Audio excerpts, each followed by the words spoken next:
ओम नमो भगवते वासुदेवाय नमः। स्वागत है आप सभी का मेरे YouTube चैनल पर। आषाढ़ मास के 11वें अध्याय की कथा। एक समय की बात है, राजा हरिश्चंद्र सत्यनिष्ठा के लिए प्रसिद्ध थे। पूरा संसार उन्हें सत्यवादी राजा हरिश्चंद्र के नाम से जानता था। आषाढ़ मास के समय उन्होंने तप करने का संकल्प लिया और गंगा तट पर पहुंचकर उपवास सहित व्रत का पालन किया। वे प्रतिदिन श्री हरि विष्णु का स्मरण करते हुए जलदान और अन्नदान करते थे। तभी एक बार एक ब्राह्मण राजा के पास आया और कहा, राजन, आषाढ़ मास में जो व्यक्ति श्री हरि का भजन करता है उसका समस्त पाप नष्ट हो जाता है। विशेषकर इस मास में जल का दान करने से 100 यज्ञों का फल प्राप्त होता है।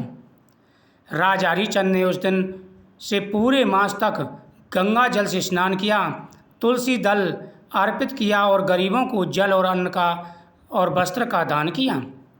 आषाढ़ मास के इस पुण्य से राजा को न केवल स्वर्ग प्राप्त हुआ बल्कि उनका कुल भी पवित्र हो गया।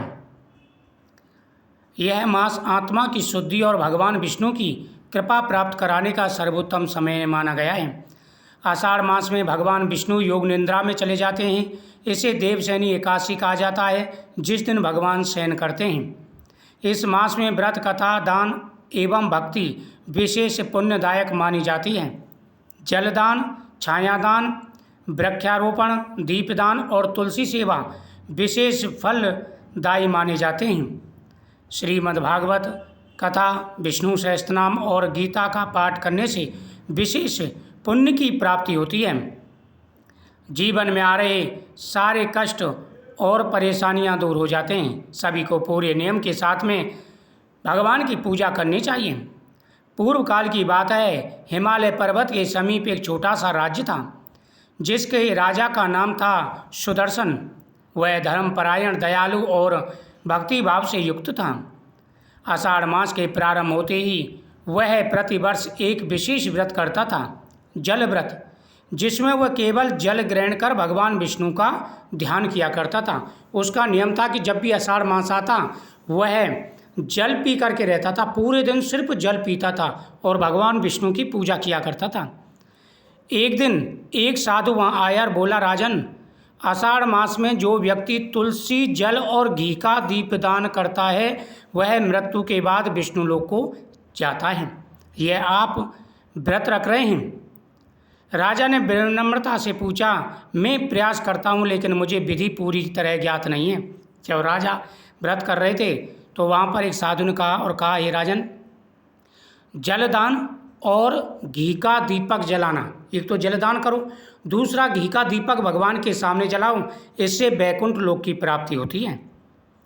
तब साधु ने कहा, हे राजन, प्रत्येक दिन सूर्योदय से पूर्व उठकर, यानी सूर्योदय जब उदय हो उससे पहले ही बिस्तर को त्याग दें, गंगा जल या शुद्ध जल से स्नान करें, श्री हरि को पंचामृत से स्नान कराएं, तुलसी दल, पीला पुष्प, घी का दीपक और चंदन अर्पित करें।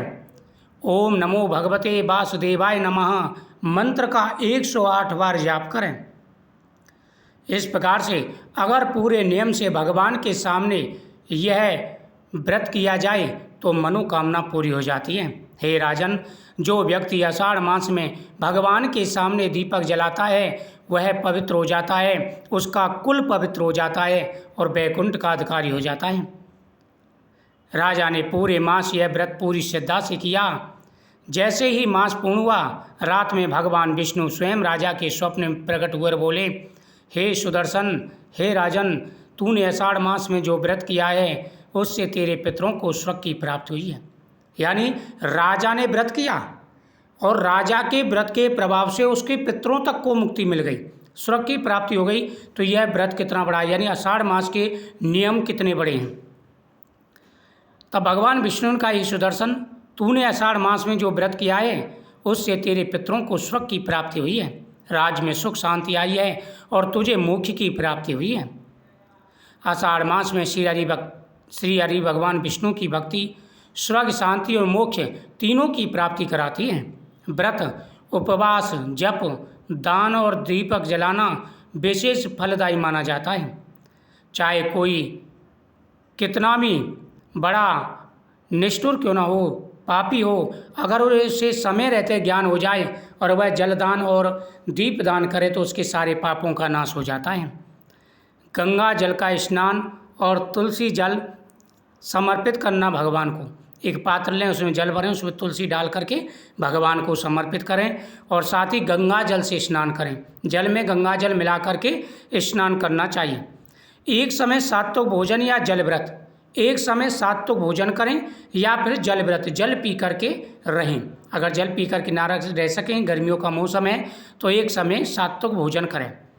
घी का दीपक और तुलसी अर्पण, भगवान को तुलसी दल समर्पित करें और घी का दीपक भगवान के सामने जलाएं। भागवत गीता का, विष्णु सहस्त्रनाम का पाठ, जलदान, अन्नदान, छातादान, जूतेदान, वस्त्रदान, 4 दान महादान कहे गए हैं। अगर इन दानों को कोई व्यक्ति करता है तो जीवन पवित्र हो जाता है। भगवान के सामने तुलसी दल समर्पित करें, फल समर्पित करें, दीपक जलाएं। साथ ही पहला दान है जलदान। कहते हैं कि जो व्यक्ति आषाढ़ मास में जल की व्यवस्था करता है, राहगीर जहाँ से जाते हैं, यात्री लोग जाते हैं, अगर वहाँ पर जल की व्यवस्था कर देता है तो उसके 7 कुल तर जाते हैं, 7 कुल का उद्धार हो जाता है। दूसरा है अन्न का दान। अन्नदान बहुत ही महत्वपूर्ण माना गया है क्योंकि इससे देवता, पितर और मनुष्य तीनों तृप्त होते हैं। अन्नदान सबसे बड़ा कहा गया है। जरूर अन्नदान करें, ज़्यादा नहीं तो चाहे थोड़ा सा ही करें, लोगों को भोजन कराएं, लेकिन अन्नदान जरूर करना चाहिए। तीसरा है छत्री और जूता दान। छत्रदान और जूता दान, रास्ते में वृक्ष लगाए जिससे छाया प्राप्त होती है, जो राहगीर जाते हैं वो बैठते हैं उसकी छाया में। और साथ ही ब्राह्मणों के लिए, गरीबों के लिए जूता और छत्री दान करें। चौथा है वस्त्रदान। वस्त्रदान भी महादान कहा गया है। अगर वस्त्रदान आप करते हैं, ये 4 दान करते हैं तो आपको वैकुंठ की प्राप्ति होगी। भगवान विष्णु प्रसन्न होकर के मनवांछित फल प्रदान करते हैं। मुझे उम्मीद आपको ये कथा बहुत ही अच्छी लगी होगी। तो इस कथा को 1 बार 2 बार जितना हो सके उतना आपको श्रवण करना चाहिए, क्योंकि कथा के श्रवण करने से दान का फल प्राप्त होता है। जैसे 4 दानों की यह कथा है, अगर आप कथा सुनते हैं तो इससे 4 दान का फल प्राप्त होगा। आपको ये कथा जरूर श्रवण करनी चाहिए। इससे हर प्रकार की शांति प्राप्त होती है, घर में सुख और समृद्धि बनी रहती है। भगवान विष्णु प्रसन्न होकर के मनवांछित फल प्रदान करते हैं। जीवन में आ रही सारे कष्ट और परेशानियां दूर हो जाते हैं। ओम नमो भगवते वासुदेवाय नमः आदि मंत्रों का जाप करते हुए कथाओं का श्रवण प्रतिदिन करें। आपके ऊपर सारी विपदाएं दूर होंगी और भगवान का आशीर्वाद सदा ही बना रहेगा। ओम नमो भगवते वासुदेवाय नमः।